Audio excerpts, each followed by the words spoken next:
สำหรับขายที่เข้ามาแล้วกับปรับกราฟมันที่ทองคำได้เนาะสำหรับขายที่จะเทรดหรือออเดอร์ต่างๆเอาได้เนาะวิเคราะห์กราฟต่างๆวิเคราะห์ตัวของต่างๆวิเคราะห์ตัวของคุณสามารถที่จะส่วนได้เลยสำหรับตัวนี้เนาะ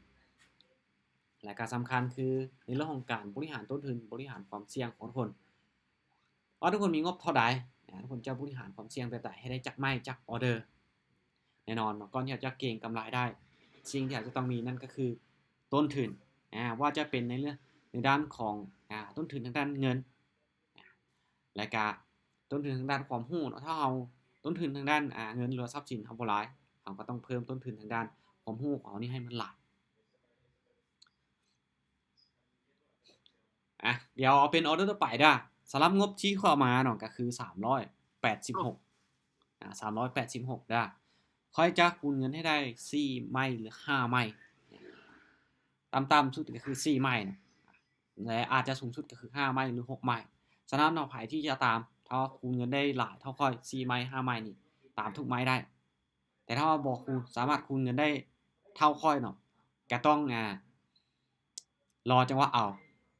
รอจังหวะเอาไปไม้แรกเนาะค่อยจะไปที่11ดอลได้ไป11ดอลไม้แรกไป11ดอลถือว่าทองคำนะตอนนี้ถือว่าเทเนาะยังเทลงมาอยู่เดี๋ยวมาเบิ่งในจุดนี้ในฐานนะครับในจุดใกล้ๆนี่เดี๋ยวมาเบิ่งกันว่ามันจะเอาอยู่บอลหรือมันจะเทลงมาต่อเพราะว่าสังเกตเบิ่งจากแท่งเขียนนี่มันเริ่มจะห่างจากเส้นโมวิ่งหลายในจุดแบบนี้เนาะเขาจะตามซื้อได้โอเคปลายได้สำหรับไพ่ที่วิเคราะห์ตรงกับตามได้ไพ่ที่บ่ตรง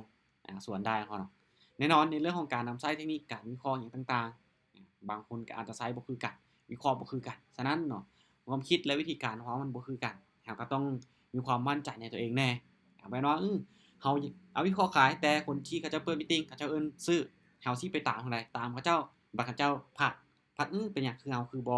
มั่นใจในตัวเองคือเขาวิเคราะห์ไปอีกแบบนึงเป็นหยังเขาตามเขาเจ้านี่แหละเวลาที่เสียมันอาจจะเป็นการโทษพระเจ้าฉะนั้นเราต้องมีความมั่นใจในตัวเองบ่ได้หรือเสียเราต้องมั่นใจในตัวเองเทคนิคของเราถ้าเราบ่มั่นใจเราก็ผ่านรอในจุดที่เรานั้นมั่นใจแล้วก็วิเคราะห์ตรงกันแล้วจึงจะออกออเดอร์อันนี้คือหลักการในการเข้าร่วมมีตติ้งไปกันต่อเด้อ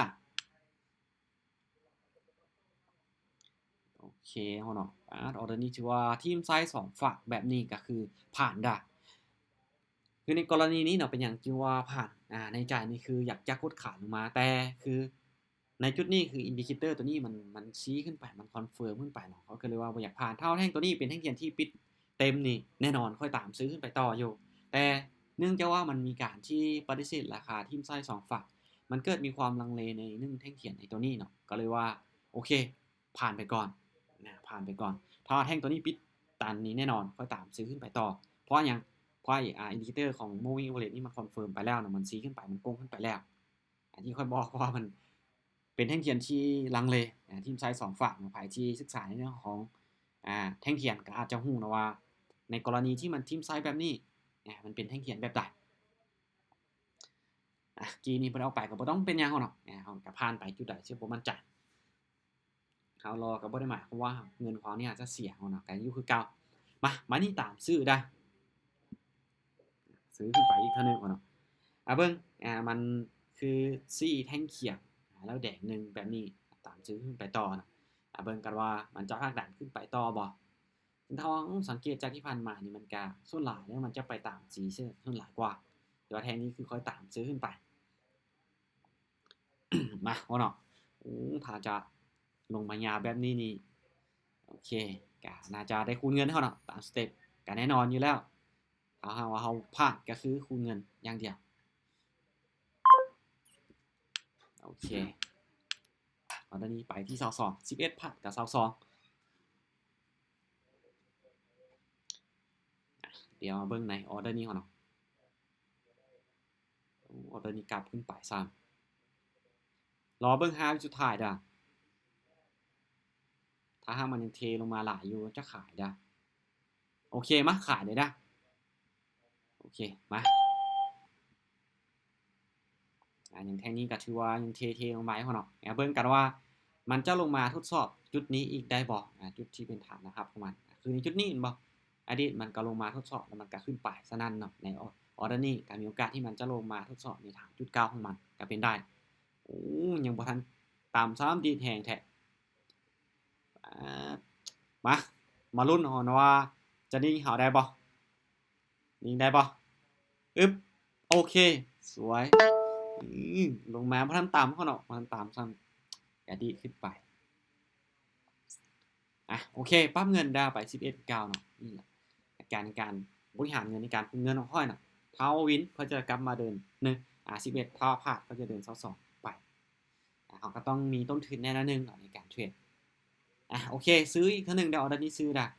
ในจุดในบริเวณนี้เนาะมันใกล้กับฐานที่เป็นฐานนะครับในอดีตและการแท่งตัวนี้ก็เป็นแท่งที่มีแห่งซื้อเขาจะเข้ามาหลายเนาะก็เลยว่าซื้อขึ้นไป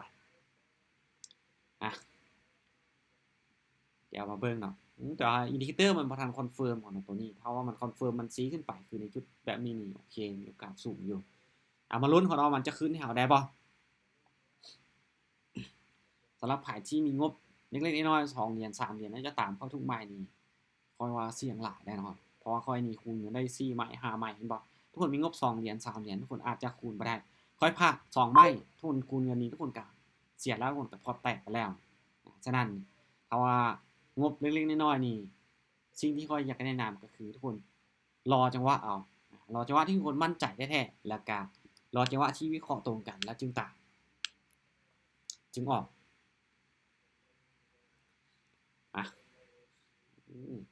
โอเคออเดอร์นี้ตามซื้อได้ซื้อขึ้นไปอีกเท่านึงก่อนมาเบิ่งกันว่ามันจะพักดันขึ้นไปต่อได้บ่พักดันขึ้นไปต่อได้บ่ถ้าว่ากราฟในส่วนนี้ถ้ามันบ่ลิ้นสลับกับที่เห็นเราท่าเนาะมาเพราะว่าในจุดนี้ก็อินดิเคเตอร์มันเริ่มจะซีขึ้นไปแล้วเห็นบ่เริ่มจะซีขึ้นไปแล้วเริ่มจะคอนเฟิร์มแล้วเบิ่งกันว่ามันจะได้ผลบ่เนี่ยใน moving average ที่ออกมาใส่เนาะมันจะบ่ได้ผลในช่วงที่กราฟมันลิ้นสลับดะในจุดนี้เนาะถ้ามันลิ้นสลับเขียวแดงนี่ในเทคนิคหรืออินดิเคเตอร์ตัวเนี้ยมันจะใช้บ่ได้ผลถ้าว่าโอเคมันลิ้นตามแห่งซื้อแห่งขายลิ้นตามเทรนนี่มันได้ผลดีเลยในการนำไส้ของเทคนิคตัวนี้โอเควินบ่วินเฮากะกลับมาเดิน11คือเก่าพักเฮากะคูณเป็น22เฮาก็ต้องใช้ในละทางของเทคนิคในการบริหารความเสี่ยงบริหารต้นทุนไปพร้อมเนาะควบคู่กับเทคนิคของเฮาโอเคออเดอร์นี้บ่ายอีกเทื่อนึงได้แน่นอนในการเทรดถ้าว่าอยากให้วินทุกไม้อยากให้วินทุกออเดอร์มันเป็นไปบ่ได้อยู่แล้วในการเทรดนี้เพราะว่าไผจะเก่งซ้ำใดก็ตามมีประสบการณ์มาหลายซ้ำใดก็ตามอยากให้วินทุกไม้นี่วินไปได้ยากถ้าอยากให้เป็นไปได้ก็คือวินไม้นึงแล้วพักวินไม้นึงแล้วพักนี่วินทุกรอบนี่โอเคได้อยู่เข้าไปวินไม่แหละก็คือหยุดเลยก็ถือว่าหอบนั้นอัตราชนะเฮา 100% แต่เฮาออกไป10ไม้20ไม้อยากให้อัตราชนะ 100% เลยนี่โอ้ค่อยว่านี่เป็นไปได้ยากเป็นไปได้ยากมาอึ๊บโอเคสวยนอกจากว่าบุคคลนั่นเนาะจะมีแบบมียานทิพย์วิเศษเนาะไปว่าฮู้อนาคตล่วงหน้านี่เป็นไปได้เนาะแต่ว่าเฮาเป็นคนธรรมดาเฮาบ่ได้ฮู้อนาคตล่วงหน้าฉะนั้นทางการทางให้วินทุกไม้นี่ก็เป็นไปได้บ่ได้อยู่แล้วเพราะเฮาในการวิเคราะห์เฮาแบบอาศัยในการคาดคะเนว่ามันมีโอกาสที่จะเป็นเท่านั้นมันบ่มีคำว่า 100% เด้ออเดอร์นี้บ่ายอีกเทื่อนึงได้ออเดอร์นี้บ่ายอีกเทื่อนึงได้หรือว่าซื้อขึ้นไปอีกเทื่อนึงซึ่งแท่งตัวนี้เนาะมีการย่อตัวลงมาก็จริงแต่ว่าโดยรวมเนาะในกรณีแท่งเทียนตัวนี้ราคาปิดของมันยังบ่ได้ห่างจากเส้น moving average หลายก็เลยว่ายังเลือกที่จะตามไปที่ฝั่งซื้ออีกเทื่อนึงเนาะมาลุ้นเนาะมันจะขึ้นได้บ่ตอนนี้ก็คือพยายามที่จะต่อสู้กันอยู่เนาะระหว่างแห่งซื้อกับแห่งขายนี่ต่อสู้กันอยู่มาเบิ่งเฮานะว่าออเดอร์นี้เขียวให้เฮาได้บ่อึ๊บโอเคงามๆพ่อเนาะนี่มาไปกันต่อเด้อไปกันต่อเนาะไผที่เข้ามาแล้วยังบ่พร้อมที่จะลงทุนตัวจริงเก็งกำไรหรือว่าใช้เงินจริงในการเทรดก็เข้ามาเบิ่งเป็นกรณีศึกษาได้เนาะค่อยก็พยายามจะอธิบายทุกจุดเนาะที่ค่อยออกออเดอร์ให้ทุกคนนั้นได้เข้าใจนำกันนะว่าสาเหตุที่ขายสาเหตุที่ซื้อย้อนหยังออเดอร์นี้ผ่านได้คือมันเด้งขึ้นไปแล้วเนาะถ้ามันบ่เด้งนี่ออเดอร์นี้ค่อยจะตามซื้อขึ้นไปต่อได้แต่ก็คือที่ค่อยบอกไปเนาะเพราะว่า ในกรณีที่มันทิ่มใส่แบบ2ฝากแบบนี้เขาจะบ่ออกออเดอร์เลยส่วนหลายจะบ่ออกออเดอร์บ่คือแท่งตัวนี้ก็คือกันจุดที่ว่ามันเด้งหรือว่ามันมีการทิ่มใส่2ฝั่งสุดท้ายแบบนี้นี่เขาจะผ่านถ้าแท่งตัวนี้เนาะมันปิดเป็นแท่งแดงที่เต็มนี่แน่นอนค่อยซื้อขึ้นไปซื้อย้อนหยังย้อนว่าก ดซื้อแต่กดซื้อเลย โอเคกดซื้อย้อนว่าแนวโน้มของตลาดนี่มันพักดันราคาไปเขียวนี่6แทงแดง1แทงในกรณีที่มันพักดันราคาไปหรือเป็นเทรนด์ขึ้นนี่ถ้าตัวแดง1แทงนี่เอาตามซื้อขึ้นไปได้แต่เป็นอย่างจุดนี้ค่อยจึงบ่ซื้อเพราะว่ามันเป็นแท่งเทียนที่ลังเลนะเป็นแท่งเทียนที่ลังเลโอเคไผซื้อขึ้นไปกี้นี่ก็ถือว่าวินเนาะเดี๋ยวเขาบ่ได้ออกไปกันบ่ได้เป็นหยังเขาบ่ได้ซีเรียสในเกี่ยวกับการรอจังหวะเฮาเนาะเพราะว่าการรอจังหวะก็เป็นโอกาสนึงผ่านได้การที่เรารอจังหวะตลาดมันบ่ได้หมายความว่าเราเสียเวลาซื้อแต่เป็นการที่เรานั้นรอจังหวะในจุดที่เรานั้นคอนเฟิร์มในจุดที่มีโอกาสที่มันชนะแท้ๆเราจึงคือออกไปบางคนบ่มั่นใจออเดอร์นี้บ่มั่นใจแต่ก็มาจังได๋ก็ให้ออกทุกไม้ทุกออเดอร์ซะทุกคนความคิดแบบนี้นี่โอ้บอกเลยผิดเนาะการรอจังหวะนี่ดีที่สุดละรอจังหวะที่เราคุ้นเคยรอจังหวะที่เราถนัดแล้วคือออกออเดอร์จุดนี้มันเริ่มจะสวิงหลายเนาะเริ่มจะสวิงหลายแล้วสังเกตเบิ่งจากการทีมไซส์ของมันและการแท่งเทียนนี้เริ่มจะเป็นแท่งน้อยแล้วก็ไซส์ยาวในจุดนี้เบิ่งกระทอแท่งนี้เป็นแดงลงมาค่อยตามขายได้เพราะว่า1อินดิเคเตอร์มันเริ่มจะโกงลงมาแล้วเนาะถ้ามันเป็นแดงตัด moving average ลงมานี้ตามขายได้โอเคขายได้ไผที่เห็นว่าวิเคราะห์คือกันก็ตามได้เนาะแต่ว่าออเดอร์นี้ค่อยคิดต่างก็ส่วนได้ก็แน่นอนในเรื่องของก็ค่อยก็เว้าอยู่เป็นประจำเทคนิคของไผก็อาจจะบ่คือกันมาออเดอร์นี้ก็ถือว่าลงมางามเนาะลงมางามบ่ถ้าออเดอร์นี้ดีขึ้นไปนี่ก็บ่สร้างสิว่าเนาะแต่ว่ามั่นใจแล้วลงยาวอันนี้น่าจะวินเลยจ้ะน่าจะวินละ all in 30 เดือนเลยมางามโอเคนี่เห็นบ่ค่อยเทรดเขาบ่ได้ออกทุกออเดอร์จุดใดที่เขาบ่มั่นใจค่อยผ่านนะเห็นบ่ออเดอร์นี้เขาก็บอกตั้งแต่เนิ่นๆแล้วว่าในกรณีที่เขาจะกดขายเขาจะต้องรออีหยังแน่ถ้าหากว่ามันบ่ตรงค่อยก็คือบ่ออกนี่แหละถ้าเฮาอยู่กับตลาดดนเฮาอยู่ในวงการนี้มาดนเฮาจะรู้นะว่าการเทรดนี่บ่จำเป็นต้องว่าเทรดทุกนาทีทุกไม้ที่เฮาอยู่ในตลาดอยู่ในนั้นเฮาต้องออกทุกนาทีทุกออเดอร์เลยบ่เฮาเนาะเฮาออกทุกบางเทื่อนี่เฮา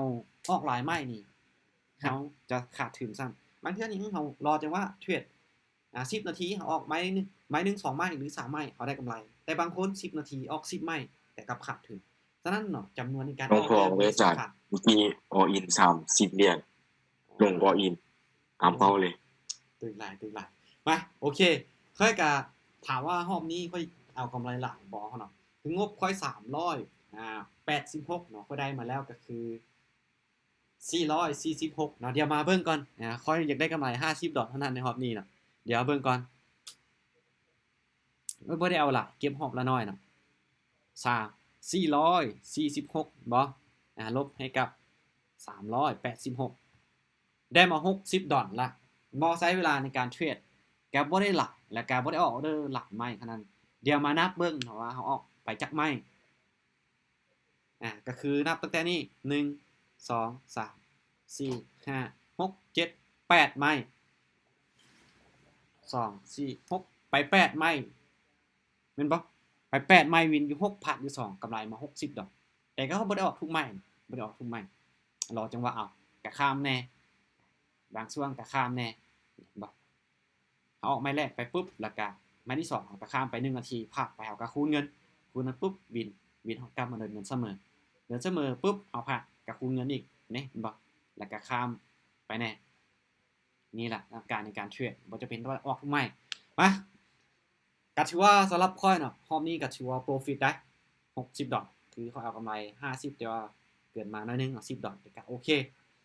แต่สิ่งที่อยากให้ทุกคนเนาะเข้ามาในมีตติงในรอบนี้สิ่งที่อยากให้ได้ไปก็คือในเรื่องของวิธีคิดในและ mindset ในด้านของการเทรดคือบางคนนี่คิดว่าใน ในการเทรดนี่เฮามีเวลาจำกัดเนาะและเฮาจะต้องออกทุกไม้ทุกออเดอร์ที่นั้นเข้ามาเฮาเข้าในตลาดมีเวลา10นาทีเฮาเข้าไป10นาทีนั้นต้องออกทุกไม้เพื่อให้ได้ออกหลายออเดอร์และมีโอกาสทำกำไรจากตลาดตัวบ่เนาะระหว่างคนที่ออก10นาทีเนี่ยระหว่างคนที่ออกทุกไม้กับคนที่รอออกใน3ออเดอร์4ออเดอร์ในจุดที่เฮามั่นใจตัวใดมันจะมีโอกาสได้กำไรหลายกว่าค่อยว่าในคนที่รอจังว่านี่มีโอกาสได้กำไรหลายกว่าเนาะทุกคนเข้าไปเบิ่งในช่อง YouTube ของค่อยเด้อเขาเทรดไปใช้เวลาในการเทรดนี่ค่อยตัดให้มันสั้นแล้วเนาะใช้เวลาในการเทรดนี่12นาทีเพื่อออเดอร์เพียงแต่4ไม้ได้เงินไปโรงเรียนละชานมื้อ ออเดอร์เพียงแต่4ไม้เท่านั้นที่แท้นี่ค่อยรอเวลาหลายกว่านั้นเนาะเกือบจะ20นาทีแต่ในระยะเวลาที่ค่อยรอนั้นมันกินเวลาไป7นาทีก็เลยว่าตัดเอาเลยถ้าทุกคนเบิ่งอาจจะเป็นการเบื่อฉะนั้นบ่ในการที่เรารอจังหวะนี้บ่ได้เสียเวลาเนาะแต่เป็นการที่เรารอจังหวะเพื่อในการทำเงินรอแล้วเท่าเฮารอจังหวะแล้วเงินของมันเสียลงไปเรื่อยๆเทื่อละ10เหรียญเทื่อละ20เหรียญแบบนี้ก็ว้ากันไปอีกอย่างนะแต่ในที่นี้เฮารอแล้วเงินของยังอยู่คือเก่าเฮากดออเดอร์มันอยู่คือเก่าแต่เฮารอจุดที่เฮามั่นใจเฮากดออเดอร์โอกาสที่เฮาจะทำกำไรโอกาสที่เฮาจะทำเงินมันก็มีสูงเพิ่มขึ้นมันต่างจากว่าเฮาบ่มั่นใจก็ออกออเดอร์นี้กราฟมันสวิงเว้ยบ่มั่นใจเลยมาแต่ว่าออกให้ได้ออกทุกไม้แบบนี้นี่งบทุกคนบ่หลายพอนี่แน่นอน100ทั้ง100นี่ขาดทุน100ทั้ง100นี่ขาดทุนค่อยบอกเลยโอเคเฮาเนาะสำหรับเฮานี่ก็ตามเป้าแล้วก็เว้าไปหลายแน่เนาะทุกคนอาจจะรำคาญสำหรับใครที่เห็นว่าเป็นประโยชน์ก็ลองเอาไปปรับใช้ลองเบิ่งเฮาเนาะเรื่องว่าจะในเรื่องของเทคนิคในเรื่องของวิธีคิดในด้านของการเทรดการรอจังหวะเฮาเนาะ